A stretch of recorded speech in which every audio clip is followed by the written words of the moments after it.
Hi everyone. In this video, I will demonstrate how to perform the layout of Smith trigger circuit in electric VLSI EDA tool. This circuit is the schematic view of Smith trigger circuit. This circuit is used to convert sine wave as input to square wave.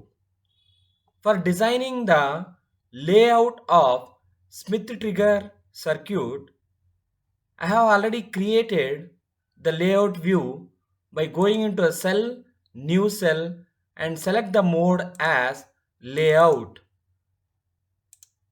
You can place the components which are nothing but the layout components.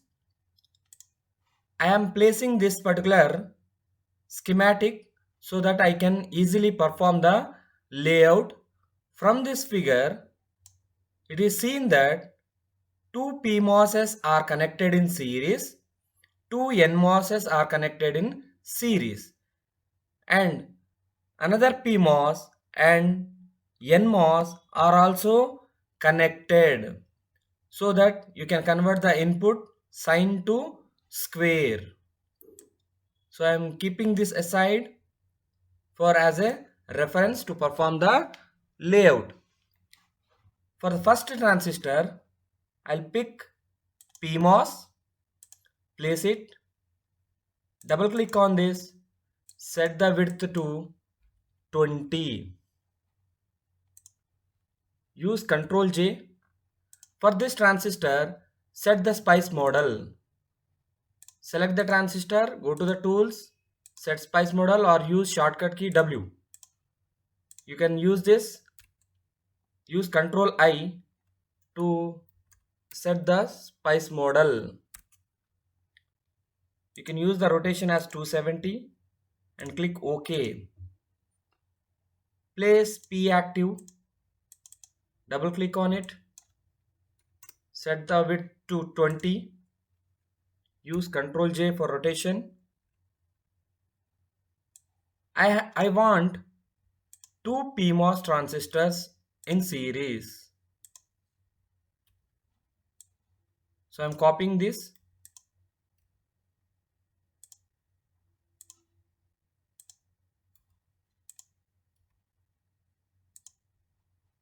Connect these transistors so they are in series.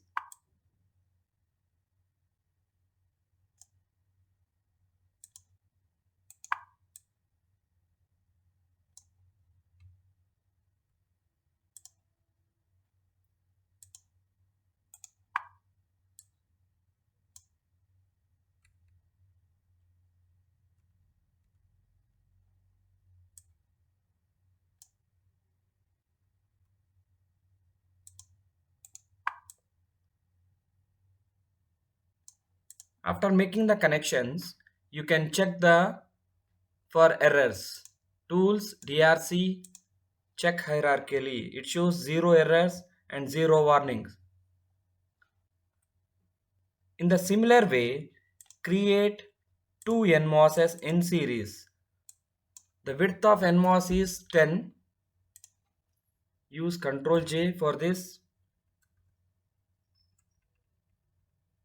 Set the spice model. Use Ctrl I.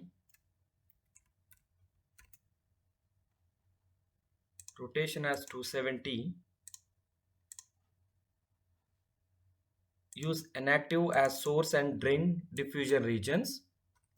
Width of 10.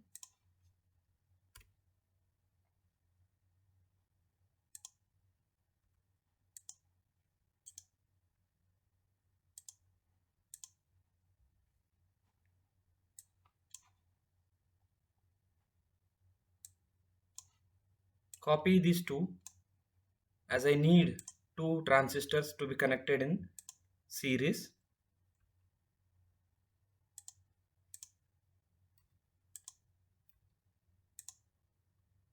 Make the connections between these for source, for drain and you can connect all the transistors together. So join them or bring them closer.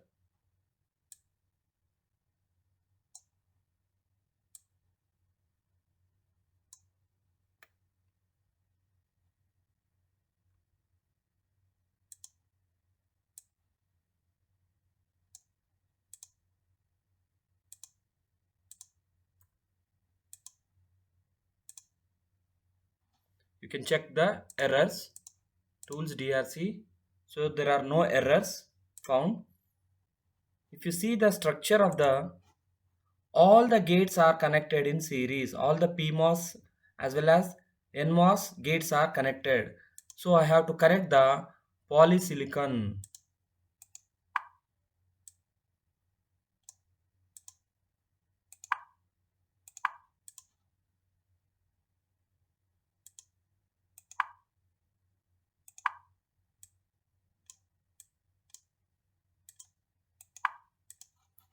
So you can check for again errors, because always check for errors to avoid the errors. It is a good practice. You have to connect. See, you can see this.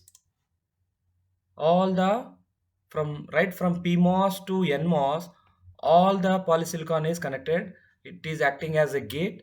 I'll place this terminal metal 1 poly contact for naming convention. This acts as your sign in. You can export this later. Once this is completed, I want two more transistors to be placed. I'm moving aside. You can see this, two more transistors to be connected. So I'm just copying this. Control C, Control V.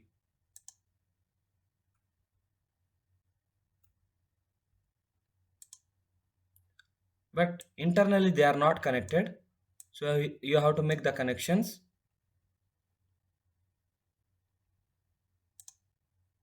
This is also not connected.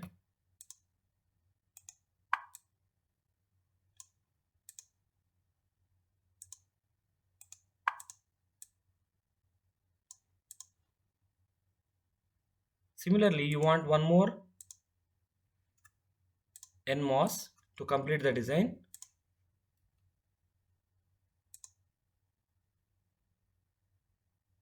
You can connect this.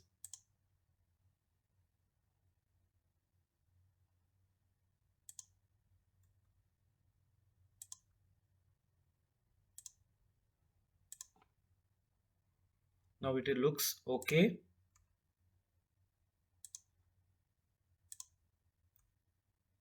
But internally they are not connected. It may lead to errors. So you have to first make all the connections for the diffusion regions. Bring them closer. You can use arrow keys.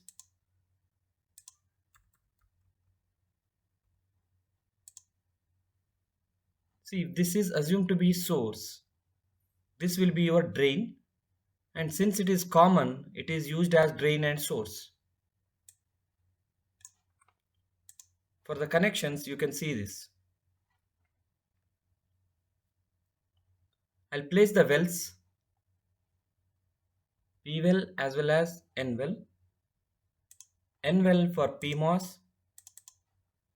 I'll set the width as 65 for convenience.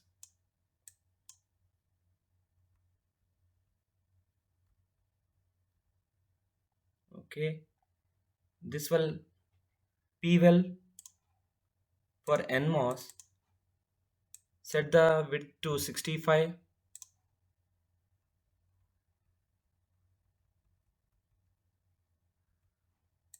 can check for errors again.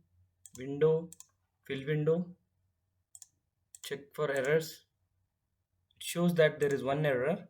You can use shift and greater symbol. So I'll set this because the width of the transistor is 20. So you have to increase this to Y size to 20.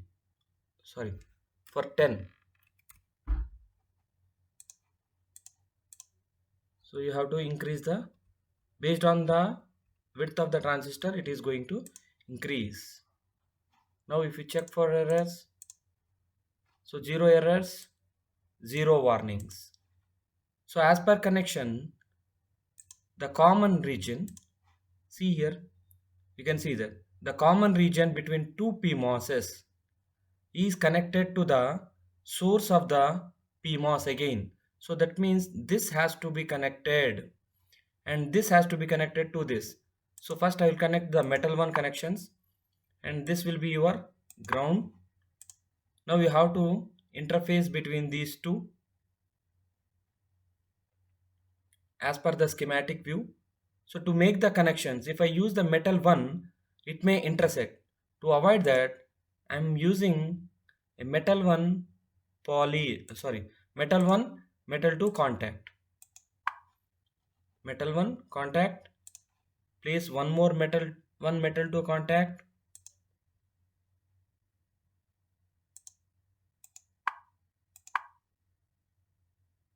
It looks okay. Now you connect it with the metal 2. You can see this in the 3D.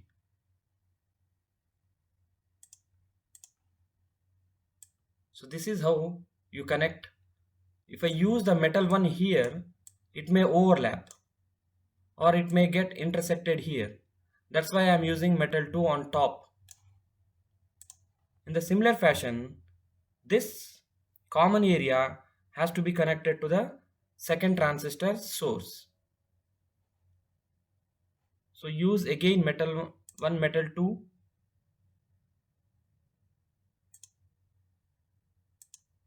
Connect this and you can just move that by using your arrow keys onto the top.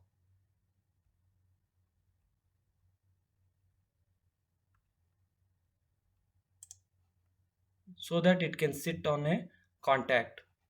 Similarly, you do the task for this part.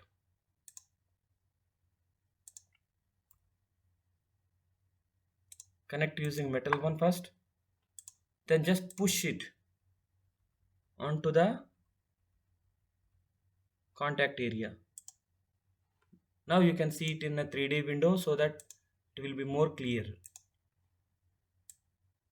See, if I use metal 1 over this, these two may interact. That's why I am using the metal 2 over this.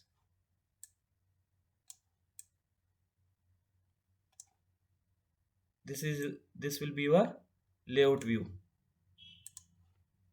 So I am making the required connection by using the metal 2. Next, you have to make the connection between this output and the input. Because you see here, the common output is connected to the polysilicon of this.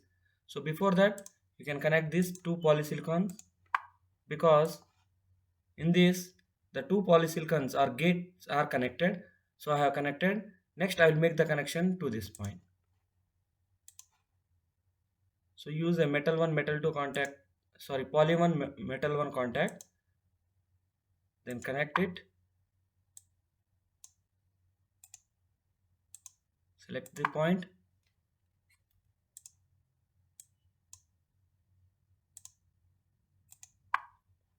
From this, you can use the metal 1. So you can check for errors again. So it shows that there are no errors. If you see the figure, this part, PMOS part, is connected to the ground. It should go to the ground and this should go to the supply.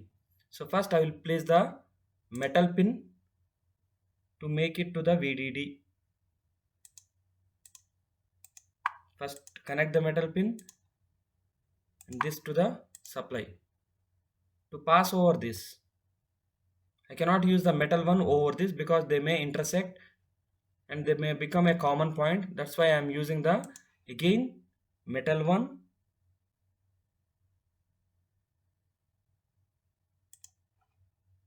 metal 2 points. So make a connection between them. Over this, you have to route it using the metal 2. Next, you have to select the metal 1 because all the lower levels are should be connected to metal 1 only. Now your schematic is totally completed. You can check it. So zero error, zero warnings. So nothing. Next, you can check the wells. It shows one error is there. So it shows that it is not connected to ground.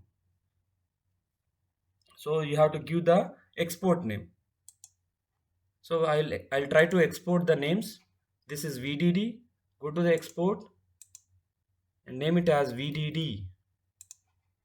And this one as this one too, spice in, same as in schematic, sign in. Whatever the ports we have given in schematic, the same, because we are performing the layout versus schematic. Next, this is your output. Export this as square out, and this as ground. You can use G and D. You can increase the font size of them by using control key. Next, for multiple selection, use shift, use control I, then set the unit size to 5. Okay, now it looks completed. You can verify the design. Go to the tools, check DRC, zero errors, zero warnings. Go to the ERC, well checks is also no well errors are found. Next, we will perform the NCC, network consistency check, which is nothing but layout versus schematic. So it is showing one more error. A small part of wire is added to it. We'll continue it. Wait, give me. The error was we haven't connected this source to supply. Now, if you perform the all checkings by saving, go to the tools, DRC, it's okay. Next, ERC, no well errors. Then network consistency check. So it shows that exports are matching, topology of schematic is matching, and sizes are also matching. That means this schematic is matching whatever we have designed in the previous video. It is matching with the layout. So I have placed the spice code here. Save that. You can view it in the 3D window. You can see the design, entire design. So you can see this window, fill window. So this is how it is implemented. The top layer shows that it is a metal 2 and the blue color shows that it is a metal 1. Below, a pink color, light pink color shows that it is a polysilicon used for the gates. You can see this, how it is structure completed. So this is the 3D view. Next, we'll try to simulate this by placing the code. I have placed the code. I have placed the spice code same as that in the schematic. So I have just copied into this particular layout and I am running the simulation. Go to the tools, simulation spice, write spice deck. So it has extracted the layout version with area and all those things, and this is the spice code. The signal frequency is around 500 kilohertz. We'll try to plot that by using sine square. So you can see the results. Input is a sine wave. So I'll change the colors. Input is a sine which is having an amplitude of from 0 to 1.5, whatever we have specified. That is only for half cycle, but it will take for a full cycle of 3 volts. And the output square wave is of from 0 to 1.8. So you can change this, or you can split this so that you can throw onto this, and this is how the conversion is happening. You can see this. So this Smith trigger is converting your sinusoidal input to square wave. That's why Smith trigger is called as a sine to square wave converter. So I'll close this. You can see the layout view of this. Thank you all.